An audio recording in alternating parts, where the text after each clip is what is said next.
एक छोटन नाम का एक किसान अपनी पत्नी लक्ष्मी के साथ रहता था। रतन के पास पर वह बड़ा आलसी व्यक्ति था। वह कुछ काम नहीं करता था। एक दिन रतन घर में लेटा हुआ था। तभी उसकी पत्नी लक्ष्मी उससे कहती है, अरे कब तक इस तरह घर में पड़े रहोगे?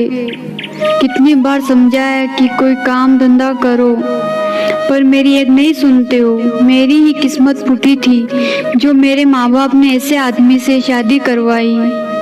अब उठ भी जाओ। मैंने किशन भैया से बोला है कि वो जंगल में लकड़ियाँ काटने जाए तो तुम्हें भी ले जाए। वो आते ही होंगे, उठ जाओ।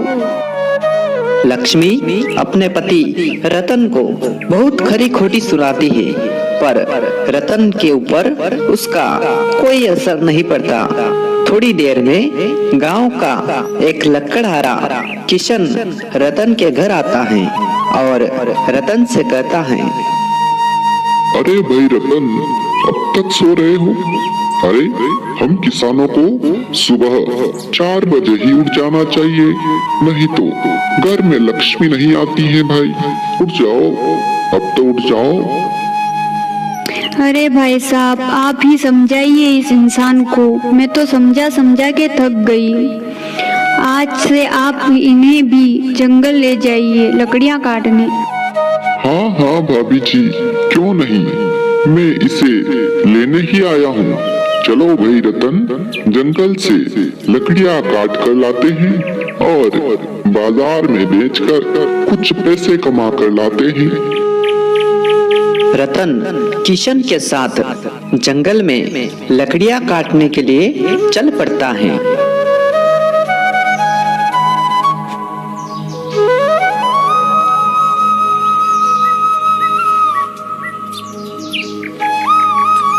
जंगल में जाकर रतन एक पेड़ के नीचे बैठ जाता है। तभी किशन कहता है, ओ भाई रतन, हम यहाँ पिकनिक मनाने नहीं आए हैं, लकड़ियाँ काटने आए हैं। अब उठ जाओ और शुरू हो जाओ। जल्दी जल्दी लकड़ियाँ काट लो, फिर हमें बाजार में भी तो बेचना है। किशन भाई, मुझे तो काम करने का मन ही नहीं करता। मैं लकड़ियाँ कैसे काटूं? मुझे तो नींद आ रही है। अरे यार, तू कैसा आदमी है? घर में खाने को कुछ है नहीं और तुम्हें नींद आ रही है?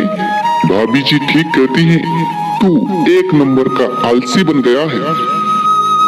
किशन इतना बोल ही रहा था, तभी उस जंगल में एक पंडित जी आते हुए दिखाई दिए।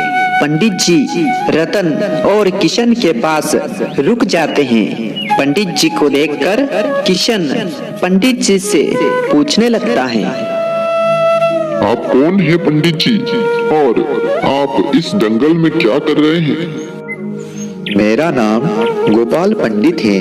मैं पास के राज्य से आया हूँ। महाराज ने मुझे एक बुद्धिमान व्यक्ति को ढूंढने भेजा है, पर अभी तक मुझे कोई बुद्धिमान व्यक्ति नहीं मिला।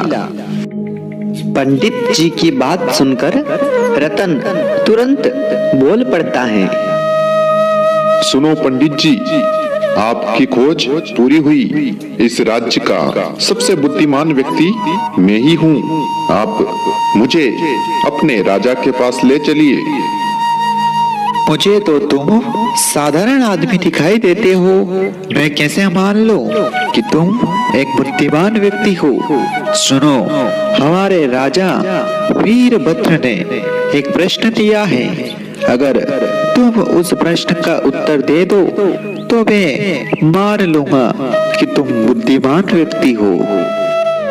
हाँ हाँ, क्यों नहीं, पूछिए। जो भी प्रश्न पूछना है वो पूछिए, मैं आपके प्रश्न का उत्तर जरूर दूंगा। ठीक है, प्रश्न सुनो। सोचो कि तुम एक नदी में नाव में बैठकर नदी को पार कर रहे हो, दूसरे पार जा रहे हो और तुम्हें तैरना नहीं आता है और नदी में बाढ़ आ जाती है। नाव डूबने लग जाती है। अब बताओ कि तुम कैसे बचोगे? अरे पंडित जी, ये तो बड़ा आसान है। मैं सोचना बंद कर दूं तो अपने आप ही बच जाऊंगा, क्योंकि आपका प्रश्न ही सोचने के ऊपर है। इसलिए मैं सोचना बंद कर दूंगा तो अपने आप ही बच जाऊंगा। बहुत अच्छे, तुमने सवाल समझा भी और उसका उत्तर भी सटीक दिया है। अब मुझे कोई संदेह नहीं है कि तुम एक बुद्धिमान व्यक्ति नहीं हो। मुझे विश्वास हो गया है कि तुम इस राज्य का सबसे बुद्धिमान व्यक्ति हो। चलो तुम मेरे साथ राजा के पास चलो। पंडित जी रतन को साथ लेकर निकल जाते हैं। इधर किशन अपने गांव के लिए निकल पड़ता है और मन में विचार करता है कि रतन के घर उसकी पत्नी उसका इंतजार करेगी, तो मैं उसको सारी बात बता देता हूँ। ऐसा सोचकर किशन रतन के घर जाता है और रतन की पत्नी लक्ष्मी को सब कुछ बता देता है। उधर पंडित जी रतन को राजा वीरभद्र के पास ले जाते हैं। राजा वीरभद्र अपनी सभा में बैठे हुए थे। पंडित जी को आता देखकर राजा बड़े प्रसन्न हुए और पंडित जी से कहते हैं, आइए आचार्य आइए, मैं बड़ी बेसब्री से आपका इंतजार कर रहा था। बताइए आपका सफर कैसा रहा और आपको कोई महाबुद्धिशाली व्यक्ति मिला कि नहीं? जी महाराज, मेरा सफर बिल्कुल अच्छा रहा और आपके कहे अनुसार मैं एक महाबुद्धिशाली व्यक्ति को भी लेकर आया हूँ। महाराज, इनका नाम रतन है। कपड़ों से ये एक साधारण इंसान लगते हैं, पर महाराज रतन बुद्धि में बहुत तेज हैं। रतन, आपका हमारे दरबार में स्वागत है। हम आपकी बुद्धिमानी देखना चाहते हैं। क्या आप तैयार हैं? जी महाराज, मैं तैयार हूँ। आपको जो भी इच्छा हो आप बताइए, मैं पूरी करने की कोशिश करूँगा। ठीक है रतन, तो सुनो, मेरे पास एक ऐसा सवाल है जो मैंने कई लोगों से पूछा है, पर मुझे कोई उत्तर नहीं मिला। वही सवाल मैं तुमसे पूछता हूँ। सवाल यह है कि इस दुनिया में ऐसा क्या है जो मैं खरीद नहीं सकता, जिस पर मेरा बस ना हो? बताओ, ऐसी क्या चीज है? राजा वीरभद्र का सवाल सुनकर सब सोचने लगे कि इस प्रश्न का उत्तर बड़े बड़े बुद्धिमान लोग भी नहीं दे पाए, तो ये साधारण सा व्यक्ति क्या देगा। इतने में ही रतन बोल पड़ा, महाराज, आपके प्रश्न का उत्तर है समय। समय को आप तो क्या कोई भी नहीं खरीद सकता और उस समय पर किसी का भी बस नहीं हो सकता, क्योंकि समय अपने आप में चलता है, वो किसी के बस में नहीं होता है। इसलिए महाराज, आपके प्रश्न का उत्तर है समय। अद्भुत, वाह रतन वाह, क्या उत्तर दिया है तुमने। हम बहुत ही प्रसन्न हुए तुम्हारे उत्तर से। हमें तुम्हारे जैसा ही बुद्धिमान व्यक्ति की खोज थी और आज वो खोज पूरी हो गई है। हम तुम्हें इनाम देना चाहते हैं। सिपाही। राजा ने सिपाही को इशारा किया। तभी सिपाही एक सोने के सिक्कों की पोटली लाकर रतन को दे देता है। तभी रतन भी बहुत खुश हो गया और फिर राजा वीरभद्र कहता है, रतन, आज से 7 दिन बाद पड़ोसी राज्य का बहुत ही बुद्धिमान मंत्री धनंजय हमारे यहाँ आ रहे हैं। तुम्हारा और धनंजय का बुद्धिमानी का मुकाबला होगा। धनंजय को अपनी बुद्धिमानी पर बड़ा घमंड है, तुम्हें उसे हराना होगा। जी महाराज, जैसा आप कहे मैं पूरी कोशिश करूंगा, पर महाराज मेरी एक प्रार्थना है। मैं अपने घर जाना चाहता हूँ, क्योंकि मेरी पत्नी को पता नहीं कि मैं कहाँ पर हूँ। इसलिए अपने घर जाकर मैं 7 दिन से पहले ही आपके दरबार में हाजिर हो जाऊंगा, अगर आपकी आज्ञा हो तो। ठीक है रतन, तुम जा सकते हो, पर याद रहे धनंजय बहुत ही बुद्धिमान व्यक्ति हैं। तुम भी अच्छे से तैयारी कर लेना, हमारी नाक नहीं कटनी चाहिए। अब तुम जाओ और जल्द ही हमारे दरबार में लौट आओ। राजा से आज्ञा लेकर रतन अपने घर के लिए निकल पड़ता है और मन ही मन बड़ा प्रसन्न था, क्योंकि राजा ने इतनी सारी मोहरे इनाम में दी। रतन चलते चलते अपने घर पहुंच जाता है। अरे कहाँ चले गए थे आप? आपको तो जंगल में लकड़ियाँ काटने भेजा था ना? हाँ हाँ भाग्यवान, पर मैं बहुत सारा धन लेकर आया हूँ, यह देखो। अरे इतना सारा धन? सच सच बताओ, कहाँ से लाए हो इतना धन? तुमने चोरी तो नहीं की? तुम भी ना लक्ष्मी, कैसी बात करती हो? भला मैं चोरी क्यों करूँगा? अरे मैं पास के राज्य में गया था और रतन अपनी पत्नी को सारी बात बता देता है। लक्ष्मी अपने पति की बुद्धिमानी देखकर बहुत प्रसन्न हुई। इधर महल में राजा वीरभद्र अपने मंत्री सुधवीर से कहते हैं, मंत्री सुधवीर, सारे राज्य में ऐलान करवा दिया जाए कि आज से 6 दिन बाद हमारे राज्य में एक महामुकाबला होने वाला है, जिसमें हमारी ओर से रतन होगा और हमारे पड़ोसी राज्य से मंत्री धनंजय होगा। दोनों के बीच बुद्धिमानी का महामुकाबला हो रहा है। जो भी यह मुकाबला देखना चाहे वो आ सकता है। महाराज, मैंने पहले ही घोषणा करवा दी है, आप निश्चिंत हो जाइए। सारी तैयारी मेरी ही देखरेख में होगी, इसलिए आप चिंता मत करिए महाराज।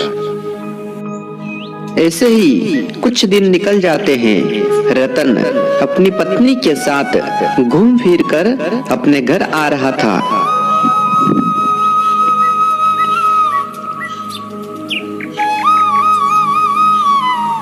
और घर आकर रतन ने अपनी पत्नी लक्ष्मी से कहा, भाग्यवान, अब मुझे भी निकलना चाहिए। मुझे राज दरबार में समय से पहले ही पहुंचना होगा।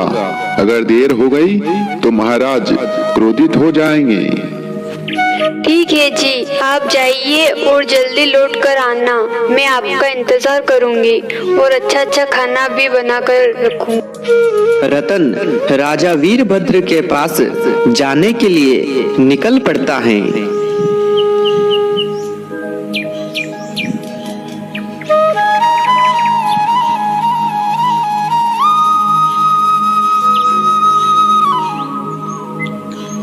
राजा वीरभद्र ने महल के बाहर ही बुद्धिमानी का मुकाबला रखा था। मंत्री धनंजय भी वहीं खड़ा था। रतन भी वहीं उनके पास जाकर के खड़ा हो जाता है। फिर राजा वीरभद्र कहते हैं, आज के इस मुकाबले में हम राजा वीरभद्र पड़ोसी राज्य के मंत्री धनंजय और रतन दोनों का स्वागत करते हैं। धनंजय, आप इस मुकाबले में रतन से 3 प्रश्न पूछ सकते हैं और रतन भी आपसे 3 प्रश्न पूछेंगे। दोनों में से जो सही जवाब देगा, सही उत्तर देगा, वही विजय होगा। अब मुकाबला शुरू किया जाए। रतन जी, सबसे पहले मैं आपसे प्रश्न पूछना चाहता हूँ। मेरा पहला प्रश्न यह है कि वह क्या है जो महसूस होती है पर दिखाई नहीं देती? हवा महसूस होती है पर दिखाई नहीं देती है। क्यों मंत्री धनंजय जी, क्या हमारा उत्तर सही है? जी रतन जी, आपका उत्तर बिल्कुल